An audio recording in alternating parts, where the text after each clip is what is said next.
Em março de 1996, eu fui levado para um hospital psiquiátrico e amarrado a uma cama, mais ou menos como o cara aí dessa foto. Minha família ficou arrasada quando o psiquiatra falou que eu possivelmente poderia ter transtorno bipolar ou mesmo esquizofrenia. Mas eu não estava preocupado. O que parecia insanidade para todo mundo à minha volta, para mim, era um despertar espiritual, a experiência mais sagrada e especial que tive em toda a minha vida. O que eu não sabia até estudar o trabalho de psiquiatras visionários como Carl Jung, Laura Mosher, John Weir Perry e especialmente Stan Grof, era que muitas pessoas rotuladas com transtorno mental também têm experiências espirituais poderosas, muito parecidas com a minha, e que todas essas experiências começam com o colapso do ego. E na maioria das vezes, o colapso do ego acontece quando estamos atravessando um período de muitas mudanças nas nossas vidas. Mas então, o que é o ego? Meio difícil de explicar, porque a gente usa muito a palavra ego para descrever uma pessoa de personalidade forte e até egocêntrica, mas não tem nada a ver com isso. O ego é o nosso falso eu. É quem pensamos ser, mas que na verdade não somos. A melhor analogia que me ocorreu foi a seguinte: imagine que você é um pintinho, mas que ainda está dentro do ovo. Você pensa que é o ovo, ou seja, o ovo e mesmo a casca do ovo definem quem você é. O nosso ego é mais ou menos isso. É a casca do ovo à nossa volta que usamos para nos proteger, mas que ao mesmo tempo nos limita. Limita nosso potencial de vir à tona. Chega uma hora que temos que romper, quebrar com esse ego para poder crescer. Então agora vou dar um exemplo prático de como tudo isso pode acontecer na vida real. Como eu falei antes, o ego é como um ovo. Então aqui está, o falso eu de Bill Shatner. Uma grande parte do ego do Bill é que ele tem 19 anos e se considera o filhão do pai. Então aí está uma grande parte do que ele pensa que é. Sou filho do meu pai. Ele também é o namorado da Sue. O namoro deles já dura alguns anos. E ele tem orgulho dessa relação também. Outra relação muito próxima que ele tem é com a cidade dele, Nova York. Ele se considera um nova-iorquino. Torce para os Yankees e não se imaginaria vivendo em nenhum outro lugar neste momento da sua vida. Ser nova-iorquino para ele é sinônimo de sucesso. Se você não é vencedor, então você é perdedor e é melhor sair da frente. Sendo assim, Bill é muito competitivo e, como parte dessa competitividade, ele se considera um aluno super aplicado. E, por ser um bom aluno, está se preparando para entrar numa boa universidade. Ele também é cristão. Sua família é cristã e ele foi criado lendo a Bíblia, indo à igreja aos domingos. Então, todos esses aspectos da vida do Bill, a religião, os relacionamentos, a atitude com relação à vida, a vontade de entrar numa boa universidade, a cidade onde mora, todas essas coisas compõem a pessoa que ele pensa ser e representam partes do seu ego que ele mostra ao mundo como o seu falso eu. Ele trabalha duro para manter essa imagem dele mesmo. E se preocupa com coisas do tipo: e se eu não conseguir entrar numa boa universidade e desapontar o meu pai? E se eu perder as pessoas que amo? Esse tipo de coisa. O ego provoca muito medo, porque sempre estamos tentando corresponder às imagens que criamos de nós mesmos.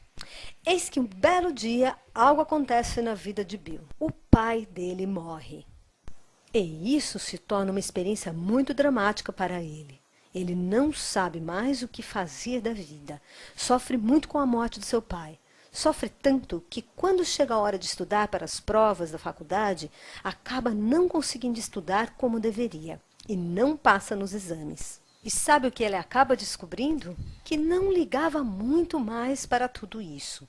A universidade já não importava tanto quanto antes. Talvez fosse uma coisa que o pai dele quisesse para ele mais do que ele mesmo.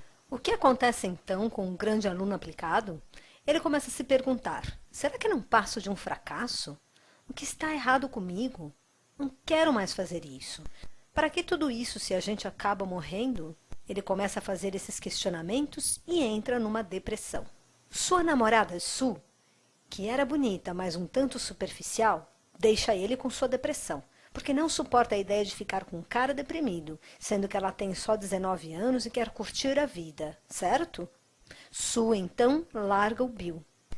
E ele começa assim a questionar seus valores realmente. Começa a dizer a si mesmo, quer saber, agora que meu pai morreu, eu quero ter uma vida mais simples. A vida não tem que ser só sucesso e ser complicada. A vida tem mais a ver com simplicidade. E é assim que eu quero viver a minha vida. E com isso ele começa a olhar em outras direções. E uma dessas direções é o Arizona. Ele vai estudar na Universidade do Arizona. Decide que vai começar toda uma nova vida lá.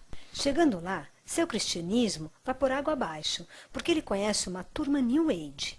Um pessoal com crenças totalmente diferentes das que ele cresceu, com outra maneira de ver o mundo. São muito místicos, jogam tarô e fazem massagem. Ele não acredita muito em tudo aquilo, mas não sabe mais direito se ainda acredita no cristianismo. Aí ele começa a se sentir meio estranho, se sente meio perdido. Foram tantas mudanças em tão pouco tempo, tanta coisa da identidade dele, de quem ele pensava ser, que simplesmente desapareceram da noite para o dia, que ele começa a se sentir estranho fisicamente, meio solto, como se lhe faltasse o chão. No meio de toda essa mudança, Bill vai numa festa, toma umas a mais, dá uns pegas num baseado e bum! O ego dele entra em total colapso. Tudo que ele pensava a respeito de si mesmo parece desaparecer. Ele não sabe mais quem é. Tudo que sabe é que ele sente uma enorme carga de energia de uma fonte desconhecida até então, pulsando por todo o seu corpo. Esta energia está literalmente levando ele para uma nova jornada. Ele está indo para um lugar onde nunca tinha ido. Está indo em direção à sua própria alma. Este pode ser o início de um episódio psicótico. Você sente o despertar da sua alma e todos os seus sentidos e emoções vêm à tona de uma maneira tão forte que realmente não dá para saber o que fazer. E você fica extremamente confuso e começa a se perguntar: o que é realidade? O que é real? Por que estou tão descontrolado, sensível e irritado? Eu não sou mais quem eu pensava ser. Será que estou ficando louco? Estou morto? Estou sonhando? Quem sou eu vira um grande ponto de interrogação, a partir do momento que sua mente consegue se recompor para elaborar essas perguntas. Porque eu te digo, isso tudo é uma experiência muito louca e mística, que pode ser muito difícil, mas que, na medida do possível, não deve ser reprimida. E o motivo para que este período de aparente insanidade precisa ser aceito e manifesto é porque, temporariamente, seu ego não está lá. E pela primeira vez na sua vida, sua alma está realmente se comunicando com você profundamente. Na verdade, sua alma não estava muito feliz ao tentar satisfazer todas aquelas expectativas, todas as imagens falsas que você tinha na sua cabeça a respeito de si mesmo. Porque, de fato, não foi você quem colocou essas imagens lá. Seus pais as colocaram, sua religião, a televisão, sua cultura. Sua alma tem um plano próprio para você. E agora, pela primeira vez, você está ouvindo. Então, o que pode provocar o colapso do ego? Poderia ser quase tudo, mas para a maioria das pessoas, como com Bill, é a complexa combinação de uma série de acontecimentos e mudanças que leva à primeira experiência do colapso do ego.